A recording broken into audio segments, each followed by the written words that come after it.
Hey everyone, and welcome to this explainer. Today we're jumping right into something I think literally all of us can relate to.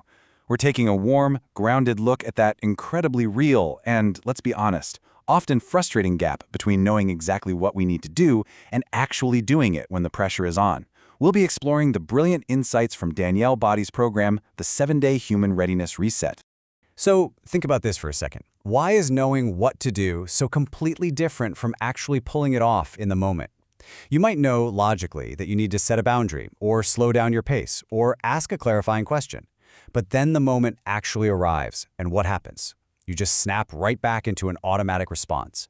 It happens to all of us, especially when we're uncertain, running on fumes, or trying to manage other people's expectations. Section 1. When knowing isn't enough.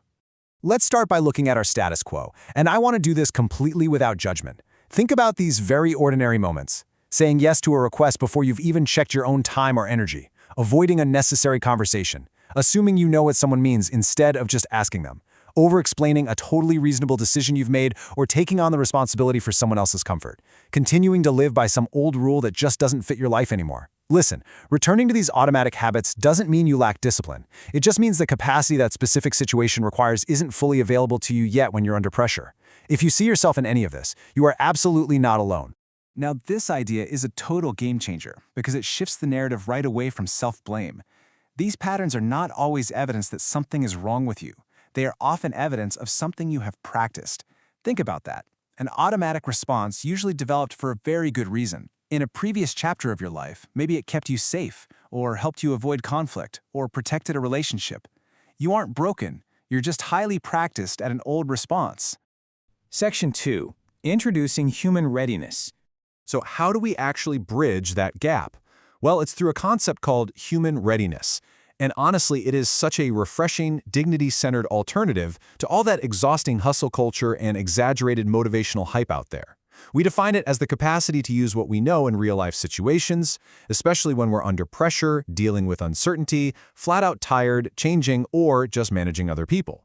It's not about fixing everything in your life in 7 days. You're not trying to become some perfected, flawless person. It is simply about building usable capacity so that a more thoughtful response is right there waiting for you when you actually need it. To really grasp this shift in mindset, think about the contrast here. The old way traps us in harsh identity judgments, like saying, "I have no boundaries," or "I'm a terrible communicator." That just boxes you in. But the new way? It's a capacity statement. I am developing the capacity to pause before committing. It's so much lighter, right? You aren't constantly having to prove your worth as a human being. You're just building a specific tool you can actually put to use. Section 3. The Human Readiness Cycle. Let's look at the actual mechanics of how we build this. It's a simple, elegant developmental cycle designed to help you examine just one repeating pattern over a week. The phases are notice, understand, identify the capacity, reconsider, choose, apply, and finally, save the evidence.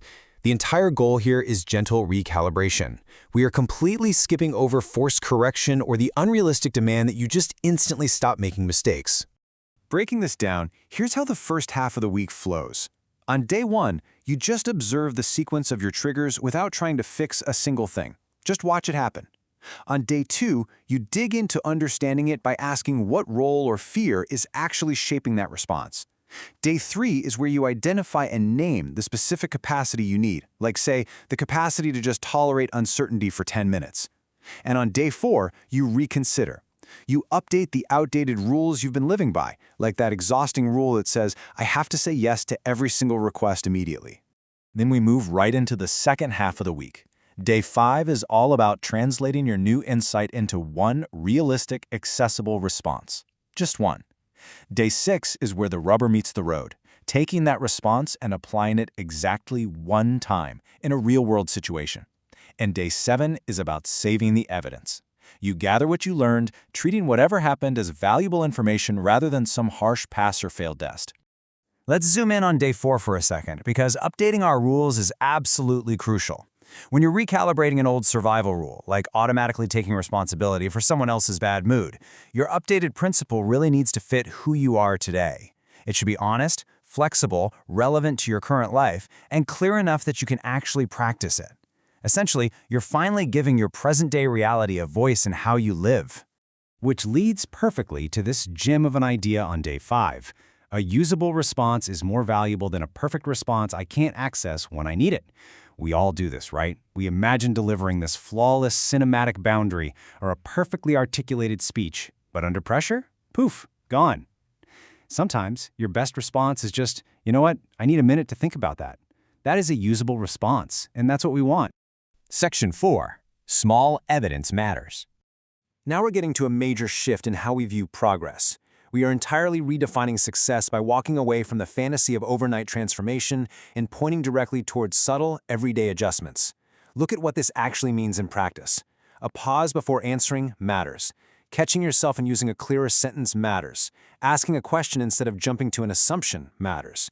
Recognizing your exhaustion before making yet another commitment absolutely matters. Attempting a repair after a messy conversation matters. Respecting your physical capacity in the present moment matters.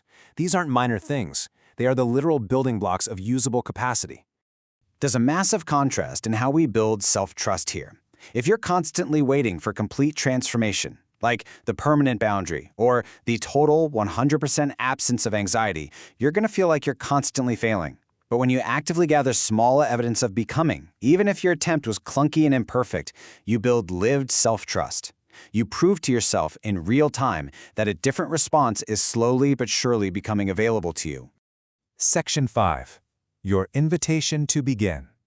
As we wrap up this explainer, here is a dignity-centered call to action for you to start your own cycle, right where you are with whatever energy and capacity you happen to have today. It is so simple. Choose one pattern, practice one different response, save one piece of evidence. That's the whole shebang. Pick a situation that's current, specific, and safe enough to practice on. Please, don't pick the most painful, urgent crisis in your life for this. Just pick an ordinary, everyday moment where you want to show up just a little bit differently. I really want to leave you with this final thought today. You are not trying to become perfect. You are developing a capacity you can use. This is human readiness. We don't need to reinvent ourselves in one dramatic, exhausting swoop. We just need to make one more thoughtful response available. So, I have to ask you, what is one old, exhausting rule you're living by right now? And what small piece of evidence can you gather today to prove you're finally ready to break it? If you found this explainer insightful and you're ready to officially begin your own reset, I warmly invite you to subscribe and explore the full 7-day Human Readiness Reset by Danielle Botti at The Inner Lab. Thank you so much for joining me today. Here's to building capacity, one small, imperfect piece of evidence at a time.